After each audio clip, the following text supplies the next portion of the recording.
नमस्कार मित्रांनो मी आपला मनोहर पाटील. मित्रांनो, दिव्यांग व्यक्तींसाठी एक नवीन पोर्टल लॉन्च करण्यात आलेले आहे. त्याच पोर्टलचे नाव दिव्यांग सहाय्यक पोर्टल असे आहे. या पोर्टलवर सर्व अपंग व्यक्तींना रजिस्ट्रेशन करून सर्व योजनांचं एका क्लिकवर त्यांना त्या सर्व योजनांचा लाभ घेता येणार आहे. तर या योजनेसाठी ऑनलाईन फॉर्म कसा भरायचा याची A to Z माहिती आपण आजच्या व्हिडिओमध्ये पाहणार आहोत. असेच महत्त्वपूर्ण अपडेट मिळवण्यासाठी आपल्या चॅनलला सबस्क्राईब करा व तसेच बेल आयकॉनला क्लिक करून ऑलला क्लिक करायला विसरू नका. तर चला मित्रांनो, आपण ऑनलाईन फॉर्म कसा भरायचा याची संपूर्ण डिटेल पाहूया. स्क्रीनवर आल्यानंतर आपण सर्च बारमध्ये दिव्यांग सहाय्यक पोर्टल असे सर्च करून याला एंटर द्यायचं आहे. एंटर दिल्यानंतर तुमच्यासमोर नवीन वेबसाईट ओपन होईल.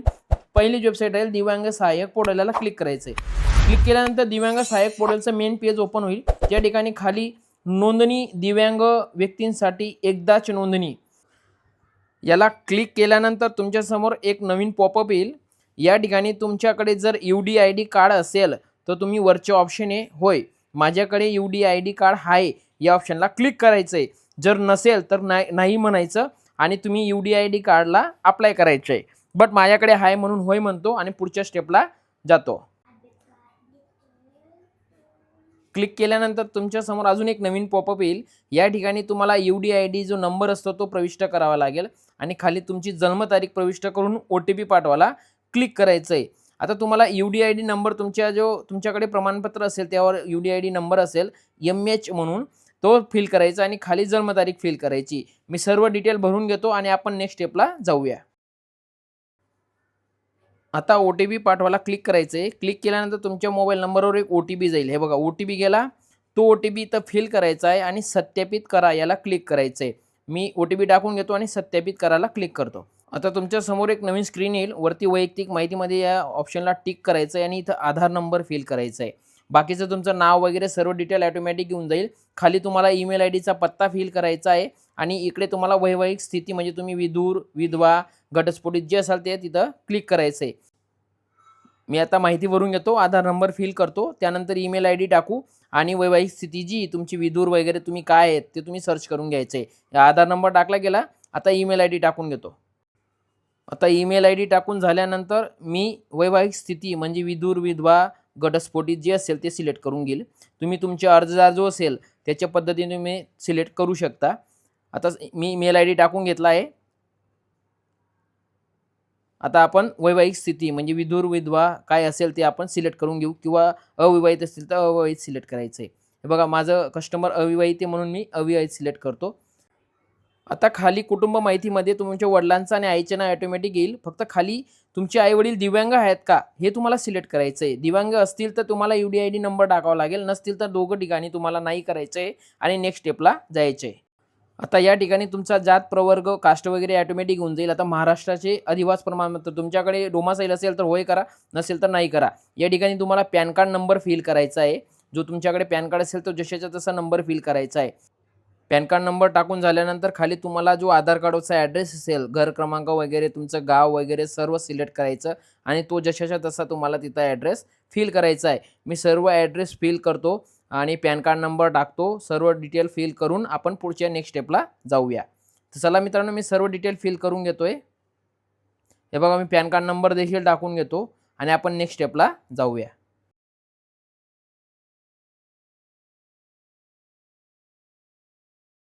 नेक्स्ट स्टेपला आल्यानंतर तुमच्या सध्याच्या पत्त्यासोबतच स्थायी पत्ता आहे का असेल तर यस करा, नसेल तर तुम्ही इथं नवीन पत्ता टाकू शकता. पण माझा पत्ता एकच सेम असल्यामुळे मी होय करतो. आता खाली शिक्षण व व्यवसाय तपशील आपल्याला टाकायचा आहे. इथं वरती टिक करू नका. खाली आता तुम्हाला तुमची शिक्षण पात्रता टाकायची आहे आणि सर्वोच्च पात्रता देखील टाकायची. आता मी ज्या कॅन्डिडेटचा फॉर्म भरतोय तो फक्त प्रायमरी पास झाला आहे, 4थी पास, तर प्रायमरी सिलेक्ट करायचं. इथं तुमची पात्रता सिलेक्ट करायची, तुमचं एज्युकेशन. या ठिकाणी तुम्हाला सर्वोच्च पात्रता टाकायची आहे. 4थी पास असेल, 10वी पास असेल, 12वी पास असेल, जे असेल ते टाका. लय पुढे तुमचा व्यवसाय कोणता, तुम्ही काय करताय, हाऊसवाईफ, इतर, घर जे असेल ते तिथं व्यवसाय सिलेक्ट करा. इथं काही टाकायची गरज नाही. आता इथं तुम्हाला तुमच्या स्वतःचे वार्षिक उत्पन्न काय आहे ते 0 टाकायचं आणि पालकांचे उत्पन्न तुमच्या उत्पन्नाच्या दाखल्यात जे असेल त्या पद्धतीने तुम्ही टाकून घ्यायचं आहे. आता खाली बँकेच्या खात्याच्या तपशील द्यायचा आहे. आता या ठिकाणी बँकेचा खाते क्रमांक टाकायचा आहे, त्यानंतर IFSC कोड टाका, नंतर बँकेचे नाव टाका आणि खातेदाराचे नाव टाकायचे. पासबुकवर बघून ॲक्युरेट माहिती भरायची आहे. चुकीचे फॉर्म भरू नका, चुकीची माहिती टाकू नका. खाली तुम्हाला दारिद्र्य रेषेखाली असणार तर येस करा, नसतील तर नो करा. आणि तुम्ही जर आर्थिक दुर्बल घटकातील असणार तर येस करा, नसणार तर नो करा.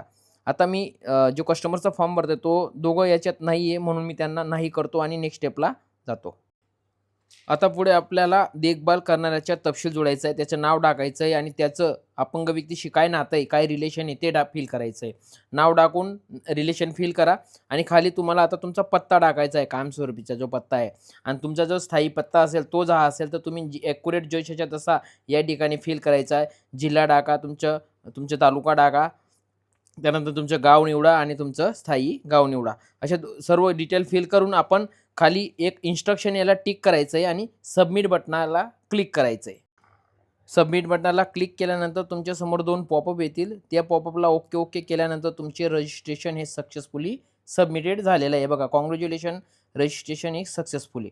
आता तुम्हाला तुमचं रजिस्ट्रेशन झालेलं आहे. आता तुम्हाला इथं तुमचा मोबाईल नंबर फिल करायचा आहे. मोबाईल नंबर फिल करून झाल्यानंतर तुम्हाला OTP परत पाठवायचा आहे. आता OTP पाठवला गेला आहे. तो OTP पाठवल्यानंतर तुम्हाला तो OTP या ठिकाणी तुम्हाला प्रविष्ट करून खाली तुम्हाला साइन इनला क्लिक करायचं आहे. आता मी OTP इथं टाकतो आणि साइन इनला क्लिक करतो. साइन इनला क्लिक केल्यानंतर तुमच्यासमोर तुमची पूर्ण डिटेल येईल. ज्या व्यक्तीचं तुम्ही फॉर्म भरताय त्याची संपूर्ण डिटेल येईल, नाव, मोबाईल नंबर वगैरे सर्व. ते चेक करून घ्या, तुमचा पत्ता चेक करून घ्या, स्थायी पत्ता चेक करून घ्या, कायमस्वरूपीचा पत्ता चेक करून घ्या. आता आपल्याला डॉक्युमेंट्स अपलोड करायचे आहेत. आता डॉक्युमेंट्स अपलोड करण्यासाठी आपल्याला खाली स्क्रोल करून डॉक्युमेंट्स अपलोड करून घ्यायचे आहेत. खाली स्क्रोल करून या. हे बघा, इथं डॉक्युमेंट्स आहेत सर्व. हे सर्व डॉक्युमेंट्स तुम्हाला अपलोड करायची आहेत. त्यातलं पहिलं डॉक्युमेंट्स हे आधार सर्टिफिकेट. आधार सर्टिफिकेटला इकडे कॉर्नरला कृती याला क्लिक करायचं आहे आणि चूज फाईल म्हणायची आहे. आता मी डॉक्युमेंट्स अपलोड करून स्कॅन करून ठेवलेले होते. पहिलं हे आधार कार्ड याला सिलेक्ट करायचं आहे आणि खाली कागदपत्र संलग्न करायला क्लिक करायचं आहे. क्लिक केल्यानंतर तुम्हाला तुमचं डॉक्युमेंट्स हे बघा वरती डॉक्युमेंट्स अपलोडेड सक्सेसफुली. अशा प्रकारे तुम्हाला सर्व डॉक्युमेंट्स अपलोड करायचे आहेत. आता आपण दुसरं डॉक्युमेंट्स अपलोड करू, बँक पासबुक. हे बघा, अशा प्रकारे तुम्ही सर्व एक डॉक्युमेंट्स अपलोड करायचं आहे. तुम्हाला बँक पासबुक, तुमचं UIDI कार्ड, तुमचं आधार कार्ड, तुमचं मतदान कार्ड, तुमचं रेशन कार्ड, असे सर्व बर्थ सर्टिफिकेट, परत तुमचे UDID कार्ड असेल ते सर्व डॉक्युमेंट्स अपलोड करून घ्यायचे आहेत. हे बघा, मी सर्व डॉक्युमेंट्स हे एकदम फास्टली अपलोड करून घेतो आहे आणि सर्व डॉक्युमेंट्स अपलोड केल्यानंतर आपण नेक्स्ट स्टेपला जाऊया. फक्त डॉक्युमेंट्स अपलोड करताना एवढी दक्षता घ्या की तुम्ही जो डॉक्युमेंट सिलेक्ट करणार तोच डॉक्युमेंट्स तुम्ही अपलोड करा, अन्यथा दुसरा डॉक्युमेंट्स अपलोड करू नका. हे बघा, अशाच प्रकारे एक ॲक्युरेट नावं टाकून घ्यायची तुमच्या डॉक्युमेंट्सला. असं एक डॉक्युमेंट्स तुम्ही अपलोड करून घ्यायचे. तुमच्याकडे जेवढे असतील तेवढे सर्व स्कॅन करून घ्या अगोदर आणि नंतर फॉर्म भरायला या. कारण फॉर्म भरताना डॉक्युमेंटचे नाव टाकलेले राहिले तर आपल्याला अपलोड करायला सोपे जाते. अशा प्रकारे आपले सर्व डॉक्युमेंट्स अपलोड झालेले आहेत व तुम्हाला जर दिव्यांग सहाय्यक पोर्टलला रजिस्ट्रेशन करायचं असेल तर एवढे डॉक्युमेंट्स असणे तुमच्याकडे गरजेचं आहे. व अशा प्रकारे संपूर्ण माहिती आपला व्हिडिओ पाहून करा व असेच महत्त्वपूर्ण अपडेट मिळवण्यासाठी आपल्या चॅनलला सबस्क्राईब करा व तसेच बेल आयकॉनला क्लिक करायला विसरू नका. असेच महत्त्वपूर्ण अपडेट तुम्हाला मिळत राहतील. जय हिंद, जय महाराष्ट्र, वंदे मातरम.